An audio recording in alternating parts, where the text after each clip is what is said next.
ఈరోజు పెడనంలో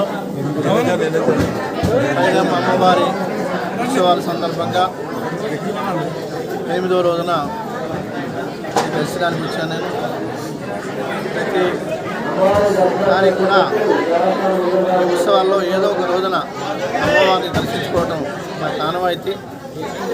ఈ చుట్టుపక్కల గ్రామస్తులందరికీ కూడా ఈ నియోజకవర్గం పెడల చుట్టుపక్కల గ్రామస్తులందరికీ కూడా పైడమ్మ అమ్మవారు మరి కోటవారి ఆడపడుచు ఇక్కడ కొలువు తీరి అందరికీ దేవతగా వర్ధిల్లుతూ మరి ఆవిడ సమక్షంలో కోరికలు తీరుతాయనేటువంటి ప్రగాఢమైన నమ్మకంతో చాలా మంది భక్తులు వేల సంఖ్యలో వచ్చి ఇక్కడ దర్శనం చేసుకుని ఈ ఉత్సవాన్ని మహాజయప్రదం చేస్తున్నారు.